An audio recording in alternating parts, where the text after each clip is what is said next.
Bismillahirrahmanirrahim. Assalamualaikum warahmatullahi wabarakatuh.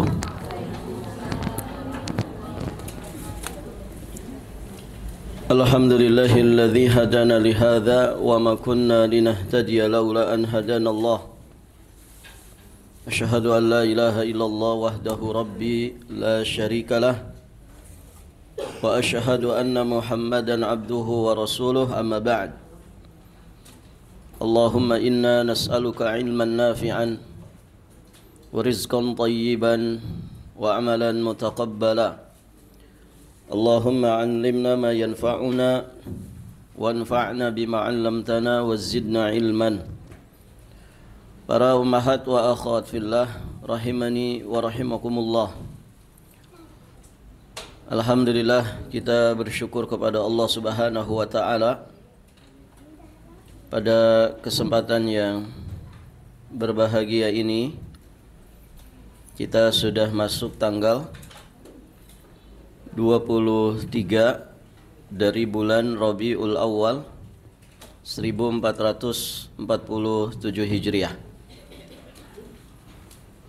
Insyaallah pada kesempatan ini kita akan melanjutkan pembacaan dan pembahasan kitab Fiqhus Sunnah lin Nisa wa ma yajibu an ta'rifahu kullu muslimatin min ahkam, karya Syekh Abu Malik Kamal bin As-Sayyid Salim hafizahullahu ta'ala wa ra'ah. Kita sampai di pembahasan tentang Masjid Quba. Taib, ibu-ibu yang dirahmati Allah,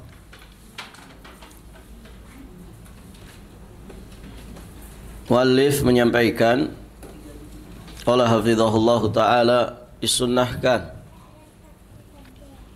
bagi siapa saja yang datang ke Madinah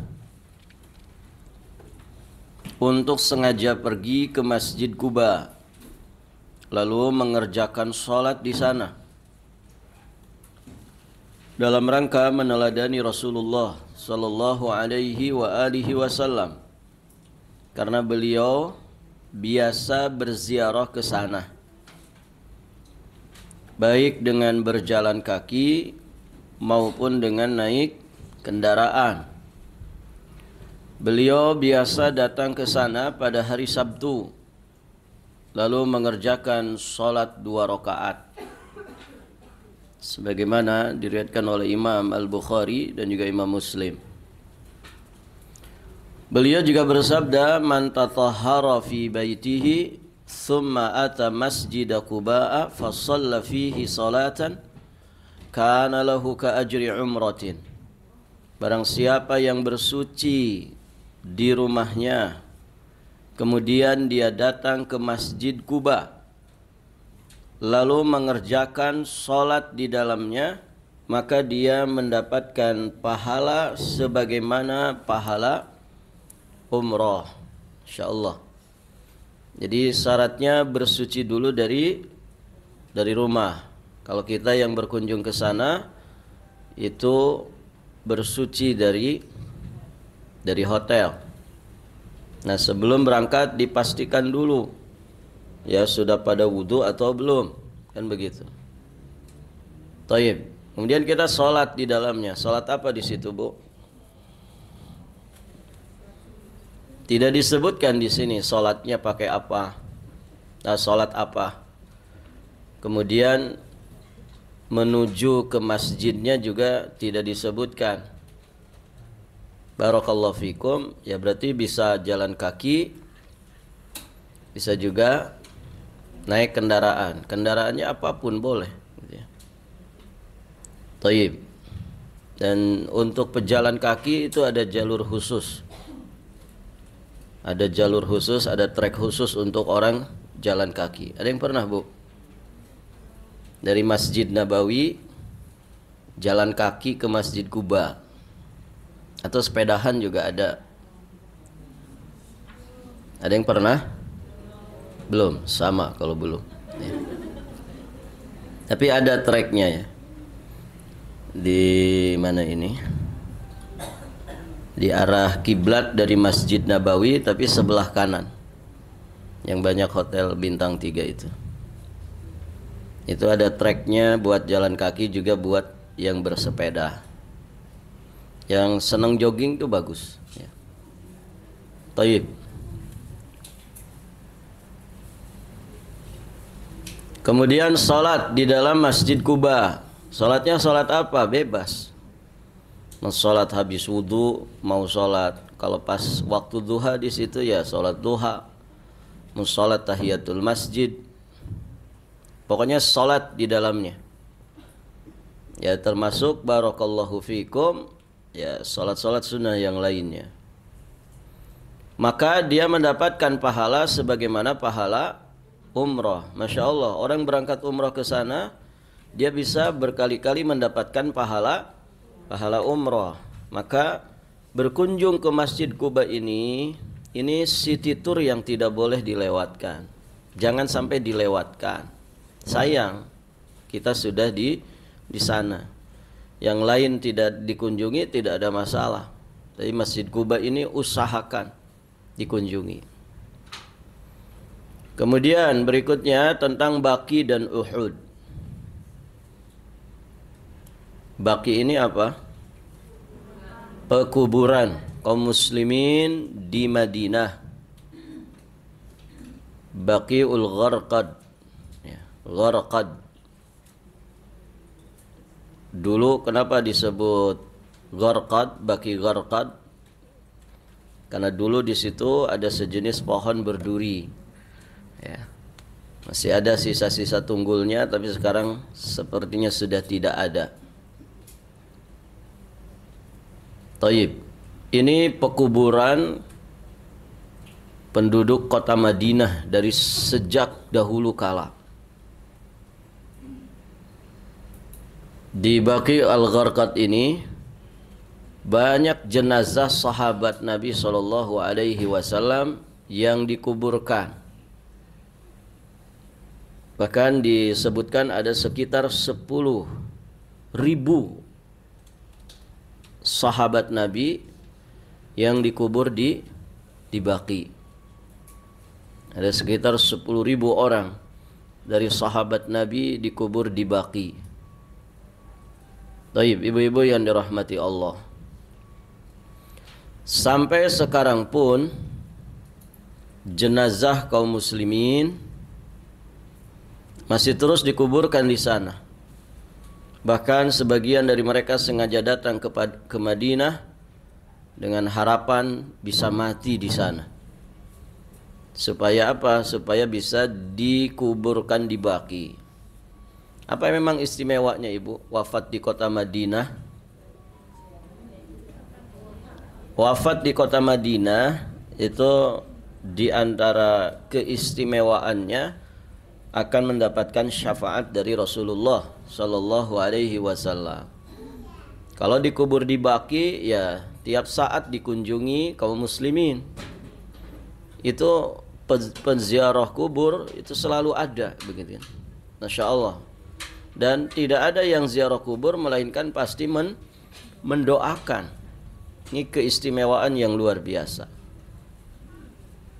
Kalau orang bunuh diri di kota Madinah karena pengen mati di Madinah, gimana bu? Ya tidak dapat. Dia justru ya melakukan sesuatu yang kotor di tanah suci. Nah itu malah berbahaya, urusannya jadi besar. Bunuh diri itu dosa besar. Ya kalau bunuh dirinya di tanah haram, ya urusannya lebih besar lagi. Taib. Adapun tentang Uhud, ibu-ibu yang dirahmati Allah, disebutkan di sebuah hadis Nabi riwayat Imam Al-Bukhari dan juga Imam Muslim. Taib. Di antara sebelum itu, di antara yang dikubur di Baqi Gharqad dari para istri Nabi adalah Ibunda Aisyah kemudian Hafsah dan Saudah. 3 istri Nabi dikuburnya di mana? Di Baqi Al-Gharqad. Kalau Ibunda Khadijah di mana? Ibunda Khadijah dikuburnya di Ma'la, ya, di daerah Mekah. Nah, yang dikubur di Baqi itu Ibunda Aisyah, Hafsah dan Saudah. Adapun anak perempuan Nabi yang dikubur di situ ada Fatimah, Ruqayyah, Zainab, Ummu Kulthum. Putra Nabi yang dikubur di situ Ibrahim. Barakallahu fikum. Dan sekian ribu para sahabat juga dikubur di Baqi Al-Gharqad.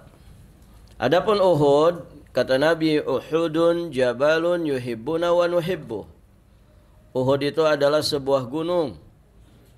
Yuhibbuna, dia mencintai kami, wa nuhibbuhu, dan kami mencintainya. Insyaallah. Sudah pernah ke Uhud ya? Gunung Uhud. Baik, di Gunung Uhud itu, ibu-ibu yang dirahmati Allah, di kaki Gunung Uhud itu telah dikuburkan ada sekitar 70 lebih syuhada yang gugur pada perang yang terjadi di sana. Dan perang yang disandarkan namanya kepada nama gunung tersebut ya perang Uhud. Taib. Ibu-ibu yang dirahmati Allah. Makanya kita juga ziarah ke sana gitu ya. Kalau pas di sana mendoakan syuhada Uhud. Ya, selain kita ke Baqi Al-Gharqad.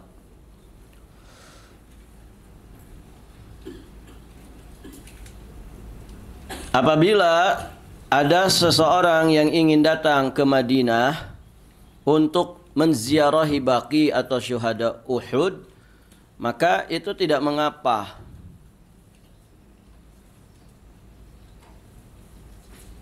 Memang Rasulullah pada awalnya pernah melarang ziarah kubur, tetapi kemudian beliau mengizinkannya. Dan ziarah kubur tentunya bermanfaat untuk mengingat akhirat, untuk mengambil ibrah dengan mendatangi secara langsung tempat kembali orang-orang yang dikuburkan di sana. Dan dulu kala, ibu-ibu yang dirahmati Allah, jika Nabi ya ketika Nabi di Madinah, maka Ibunda Aisyah pernah bercerita beliau biasa mengunjungi kuburan Baqi saat jatah mabitnya Ibunda Aisyah. Dulu Nabi itu kalau ziarah kubur dari Nabawi, dari Masjid Nabawi ke Baqi, itu jalanannya menurun. Dulu di masa Nabi. Berarti posisi masjid lebih tinggi daripada posisi kuburan Baqi. Nah, berbeda dengan sekarang ini. Justru kuburan itu ada di lebih tinggi daripada Masjid Nabawi. Ya kan Ibu? Kalau kita mau ke Baqi kan naik tangga dulu kan? Barakallahu fikum. Artinya apa di sini? Bisa jadi kuburan-kuburan sahabat itu ada di lapisan bawah. Kan itu modelnya seper 5 tahun apa berapa tahun Ibu ya. Nanti itu ditumpuk. Maksudnya dipadatkan lagi pakai tanah. Barakallahu fikum. Nanti baru dipakai lagi untuk penguburan. Nanti ditumpuk lagi. Ya, dikasih tanah lagi, dipakai lagi untuk penguburan. Dulu di masa Nabi itu di bawah, masjid di atas, kuburan Baqi di bawah. Nah, dari situ berat kemudian untuk memastikan dan menentukan bahwa disinilah kuburan misalkan Ibunda Aisyah, disinilah kuburan Fulan bin Fulan dari sahabat-sahabat terkemuka. Ya. Nah, berat memastikannya. Makanya ya ziarah kubur itu kan tidak terkhusus pada satu kuburan didatangi. Ya secara umum saja. Doanya pun kan umum. Assalamualaikum ya ahlal kubur, ya ahlad diyar, minal mu'minina wal muslimin, wa inna insyaallah bikum lalahikun, nas'alullahu lana wa alakumul afiyah. Kan begitu. Barakallahu fiikum. Artinya ya bagaimana kemudian orang bisa menentukan ini kuburannya fulan, sahabat fulan di sini, sahabat fulan di sini. Lagian kan juga nggak ada namanya, Ibu. Ada namanya? Nisannya begitu? Tidak ada. Taib. Jadi silahkan saat kita di Madinah kita datang untuk ziarah kubur ke Baqi Gharqad atau ke Syuhada Uhud. Namun dengan catatan tentunya harus menghindari beberapa perbuatan yang dapat merusak tujuan awalnya. Contoh, minta-minta berkah, tabarruk atau ngalap berkah dengan kuburan. Ya, diambil kerikilnya, diambil tanahnya. Makanya kan dijaga ketat itu ya, dijaga sama askari. Ya, yang suka teriak-teriak itu, hajjah, hajjah, haram. Ya. Nah itu supaya apa? Ini bentuk tindakan preventif. Jangan sampai ada siapapun dari kaum muslimin yang harusnya dia dapat pahala dengan ziarah kubur malah dapat dosa. Itu keliling itu askarinya. Ya. Kita di pintu masuk saja itu sudah besar itu plang tulisan besar-besar dengan beragam bahasa. Isinya panduan, adab, dan juga hal-hal yang mesti ya diperingatkan kepada kaum muslimin yang ziarah kubur ke situ. Salah satu diantaranya ya yang berbahasa Indonesia. Nah dibaca dulu. Ya. Dan lebih bagus tentu dipelajari sebelum orang itu berangkat ke sana. Kemudian hindari juga minta tolong kepada para penghuninya. Artinya minta-minta kepada orang yang sudah mati. Meminta syafaat dari mereka untuk orang-orang yang masih hidup. Atau tawasul. Atau menjadikan mereka sebagai perantara antara dirinya dengan pemeliharaan sekalian hamba. Jangan tawasul. Ya, doa itu langsung kepada Allah. Mereka justru butuh doa dari kaum muslimin yang masih hidup. Kan yang dikubur di situ tidak semuanya ahli surga, begitu ya. Yang dikubur di situ bukan semua sahabat, gitu ya. Ada juga orang-orang biasa yang kita tidak tahu apakah dia ahli surga atau bukan. Walaupun ada harapan baik ketika orang dikubur di situ, ya dalam keadaan muslim, mati dalam keadaan iman. Taib, ibu-ibu yang dirahmati Allah. Tidak disyariatkan bagi orang yang datang ke Uhud untuk menuju tempat tertentu yang konon pernah dijadikan sebagai tempat sholat oleh Nabi, tepatnya di kaki gunung Uhud. Nah ini kalau ke Uhud. Sebagian orang ada yang senang nyari-nyari yang begitu, ibu. Dan memang ada yang membimbing gitu ya. Tentu pembimbing yang gak bertanggung jawab, pengen ya ada kepentingan lah di situ ya. Oh di sini nih tempat dulu Nabi itu sujud di sini. Kan orang bisa saja gitu ya. Dia nyari-nyari dulu di pojok mana sekiranya yang bagus gitu kan. Di dekat batu besar yang mana gitu. Baru dia bikin cerita-cerita riwayat-riwayat palsu. Kan bisa saja. Ya.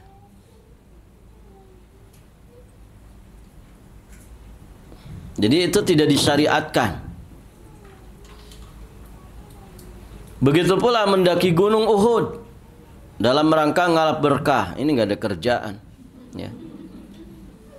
Atau menaiki Bukit Rumat, Jabal Rumat itu, Bukit Pemanah. Untuk apa? Untuk napak tilas kepada para sahabat. Semua itu dan juga tindakan lainnya, selain mengucapkan salam dan doa kepada syuhada Uhud, tidak disyariatkan, tidak juga disunnahkan menurut syariat Islam. Kalau mau bercerita tentang kisah perang Uhud, tentang syuhada Uhud, bagaimana strategi di perang Uhud, ya di bawah saja cerita, ndak usah naik-naik. Ya kasihan emak-emak yang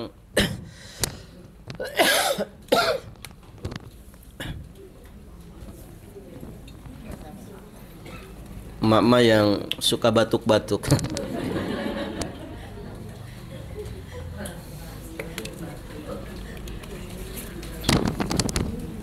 Ya kecuali misalkan jamaahnya anak muda semua begitu ya, dan pada energik gitu. Musim panas saja mereka tidak kelelahan. Ya itu lain lagi. Sesekali naik Jabal Rumat kan pendek saja, tidak ada masalah. Ya artinya itu tidak disyariatkan sebetulnya. Cuman ya sekedar berkunjung, bercerita di situ tidak ada masalah. Ya artinya untuk bisa lebih merasakan gitu ya. Merasakan apa namanya?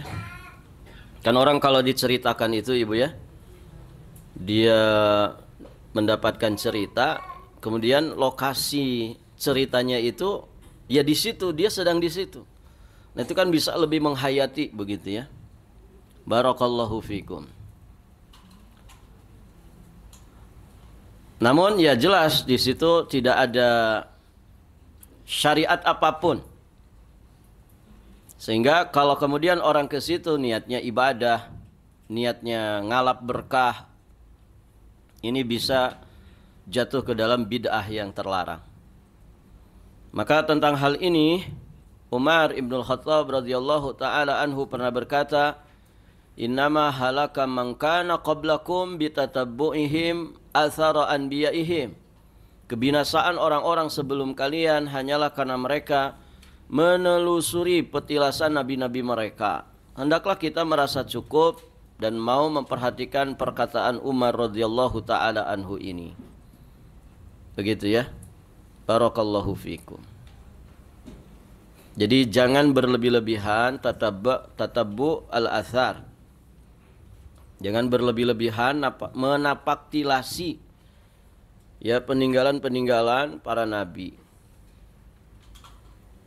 Karena itu bisa menjadi sebab kehancuran, kebinasaan. Karena kebanyakan orang itu bersikap gulu, ya, bersikap gulu, berlebih-lebihan. Kemudian berikutnya tempat-tempat ziarah yang lainnya. Masih ada sejumlah lokasi di Madinah Al-Munawwarah yang dikenal sebagai tempat ziarah. Ada Masjid As-Sab'ah, Masjid As-Sab'ah yang lokasinya di dekat medan perang Khandaq. Ada yang pernah ke situ, Bu? Kita lewat saja begitu ya. Itu ada di Masjid Khandaq sekarang. Itu di sekitarnya itu kan ada bekas paritnya, parit Khandaq. Nah itu ada namanya Masjid Sab'ah. Kalau tidak salah sekarang cuman dikasih apa ini, bangunan kecil saja, ada kubahnya kecil sebagai pertanda bahwa dulu di sini ada 7 masjid, ya. Kemudian ada Masjid Qiblatain, 2 kiblat, karena masjid itu awalnya menghadap ke Baitul Maqdis ketika sholatnya. Kemudian ada perintah untuk menghadapkan wajah dan badan kita ke arah Masjidil Haram. Sehingga ketika terjadinya di situ, maka masjidnya disebut Qiblatain. Kemudian juga ada beberapa sumur atau mata air yang terkenal. Ada juga Masjid Ghamamah. Tahu Masjid Ghamamah? Dekat museum Masjid Nabawi kalau tidak salah ya. Di sebelah kiblat, arah kiblat tapi sebelah kanannya. Masjid Ghamamah. Sekarang jadi taman-taman di situ, Ibu, kalau pagi-pagi pada ngopi di situ. Juga masjid yang dinasabkan kepada Abu Bakar, kepada Umar, kepada Aisyah dan lainnya. Ada juga Masjid Bilal bin Rabah. Hanya saja kata beliau, seluruh tempat tersebut tidak mempunyai kedudukan istimewa di mata syariat untuk dikunjungi.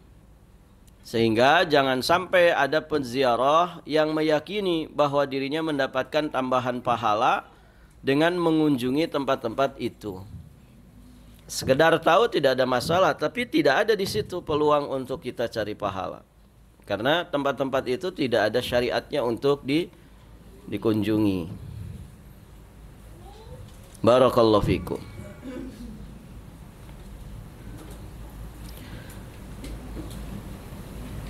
Jadi jangan sampai ada penziarah yang meyakini bahwa dirinya mendapatkan tambahan pahala dengan mengunjungi tempat-tempat itu. Mengapa? Karena mengikuti petilasan para nabi dan orang-orang soleh itu menjadi sebab kehancuran umat sebelum kita. Tidak baik bagi kaum muslimin menyelisihi petunjuk nabi mereka Muhammad sallallahu alaihi wasallam dan juga petunjuknya para sahabat beliau radhiyallahu taala anhum. Karena bagaimanapun juga kebaikan yang paling baik terdapat pada petunjuk Nabi sallallahu alaihi wasallam dan petunjuk para sahabat beliau. Begitu ya. Sebaliknya, keburukan yang paling buruk terkandung pada tindakan menyelisihi petunjuk Nabi dan petunjuk para sahabat beliau. Artinya gini, ya ndak usah repot-repot, ndak usah bercapek-capek. Ya kunjung-kunjung ke tempat tersebut. Ya, kalau mau baca kisah-kisahnya ya baca di kitab-kitab sejarah kan begitu. Karena barakallahu fikum, kalau terlalu sibuk kunjungi tempat-tempat itu, akhirnya di waktu sholat yang justru harusnya kita sholat di Masjid Nabawi misalkan. Karena fadilahnya begitu besar, kecapean. Capek karena kukurilingan terus, gitu kan. Kunjung ke satu tempat, nanti ke tempat berikutnya. Akhirnya justru di momen ibadah intinya malah akhirnya terbengkalai gara-gara kecapean. Taib, ibu-ibu yang dirahmati Allah. Di sini ada mulahadzah, ada peringatan yang beliau sampaikan. Ini pembahasan terakhir di bab ini. Mayoritas jamaah haji sangat berhasrat untuk tinggal di Madinah lebih lama daripada tinggal mereka di Mekah. Memang ya rata-rata sih Bu, testimoni jamaah itu enak di Mekah, enak di Madinah. Nah itu rata-rata bilangnya, enak di Madinah Ustaz. Kira-kira kenapa?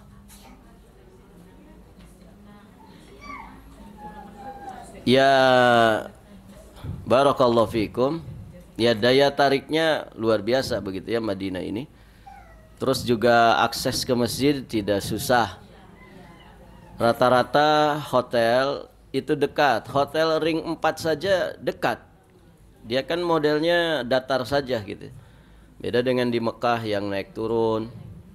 Begitu ya. Ya mudah-mudahan ke depannya lebih rapih lagi. Katanya daerah Ajiyad itu sudah banyak yang dibongkar-bongkar hotel-hotel itu. Mungkin mau dirapihkan atau bagaimana. Ya itu semua tentu demi kenyamanan para jamaah. Tapi memang Madinah itu begitu. Ya, ibu ada di jajaran hotel ring 3 saja, ya hitungannya tetap dekat ke masjid, kan begitu. Dan cenderung mudah karena datar semua. Barakallahu fikum. Terus masjidnya juga mudah dihafal. Ya kan ibu? Pintu sekian, pintu sekian. Sudah nguriling belum? Sudah pernah keliling Masjid Nabawi? Mudah dihafal kan ibu ya? Mudah dihafal. Beda dengan Masjidil Haram. Orang kalau baru-baru gitu ya agak susah menghafalnya. Dan banyak yang sering tersesat itu ya di Masjidil Haram. Ya dari sisi luasannya juga lebih luas. Dan banyak ininya begitu ya. Nyambung dengan tempat sa'i gitu ya. Belum lagi yang pelebarannya, perluasannya. Kalau Masjid Nabawi kan ya gitu-gitu saja kan. Thayyib. Namun pada dasarnya jelas ya Mekah itu atau Masjidil Haram itu jelas lebih istimewa. Dari sisi syariat ya justru seharusnya kita lebih senang berlama-lama di mana? Di Mekah. Kenapa? Karena sholat berjamaah di Masjidil Haram itu nilainya sama dengan 100.000 sholat di masjid-masjid yang lainnya. Adapun mengerjakan satu sholat berjamaah di Masjid Nabawi nilainya setara dengan 1.000 kali sholat di masjid lainnya. 1.000 dengan 100.000, jauhnya kan beda. Jauhnya beda. Bedanya jauh. Ya. Perbedaannya sangat jauh. 1.000 ke 100.000 berarti bedanya 99.000. Nah, artinya secara syariat, secara semangat kita memburu pahala, barakallahu fikum, seharusnya kita lebih senang berlama-lama di Mekah. Barakallahu fikum. Jadi selisih nilai pahala dan keutamaan yang cukup besar antara sholat di Mekah dengan sholat di Madinah. Inilah yang seharusnya membuat para jemaah haji itu merasa cukup untuk tetap tinggal di Mekah lebih lama daripada tinggal di Madinah. Barakallahu fikum. Mungkin di Madinah juga lebih enak shopping bu ya. Begitu. Mayoritas yang kedua nih, mayoritas jamaah haji menyangka bahwa ziarah ke Masjid Nabawi itu termasuk bagian dari manasik haji. Oleh karenanya mereka sangat bersemangat untuk melakukannya sebagaimana keinginan kuat mereka untuk menunaikan manasik haji. Sampai pada tingkat seandainya ada orang berhaji tetapi belum datang ke Madinah, menurut mereka katanya hajinya kurang. Padahal ibu, orang haji sama sekali tidak ke Madinah. Masalah enggak? Enggak masalah. Karena Madinah tidak masuk dalam area manasik haji. Manasik haji kan sekitaran Masjidil Haram saja. Ya. Tawafnya, sa'inya, kemudian mabit di Mina, ya lempar jumroh di Jamarat, ya kan? Wukuf di Arafah, kemudian menginap di Muzdalifah. Kan itu saja ya ibu. Ada Madinahnya? Tidak ada. Tidak ada Madinahnya. Nah, kenapa sampai ada yang kemudian punya anggapan kalau orang haji kok nggak ke Madinah, hajinya kurang? Karena ada riwayat-riwayat yang sejatinya itu hadis-hadis palsu. Katanya orang yang berhaji tetapi tidak menziarahi aku berarti dia bersikap kasar terhadapku. Ini hadis maudhu'. Ya, hadis palsu. Perkara ini sebenarnya bukanlah seperti yang mereka sangka. Berziarah ke Masjid Nabawi itu hukumnya memang sunnah. Karena Rasulullah sendiri telah mensyariatkan untuk mengerjakan sholat di sana. Akan tetapi tidak ada hubungan antara ziarah ke Masjid Nabawi dengan ibadah haji. Nggak ada hubungannya. Sedangkan tidak dilakukannya ziarah ke masjid ini tidak berdampak apapun terhadap keabsahan haji. Bahkan juga tidak mengurangi kesempurnaan ibadah haji.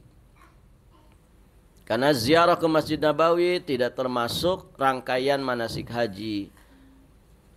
Akan tetapi ini disyariatkan ya secara tersendiri, terpisah dari rangkaian manasik haji. Allahu a'lam bissawab. Baik, ibu-ibu yang dirahmati Allah, semoga Allah mudahkan kita semua berangkat ke tanah suci. Amin Allahumma ya rabbal alamin. Baik ibu, sampai di sini. Nanti insyaallah taala berikutnya kita masuk di bab ke-7, sumpah dan nazar. Barakallahu fikum. Subhanakallahumma bihamdika asyhadu alla ilaha illa anta astaghfiruka wa atubu ilaik. Assalamualaikum warahmatullahi wabarakatuh.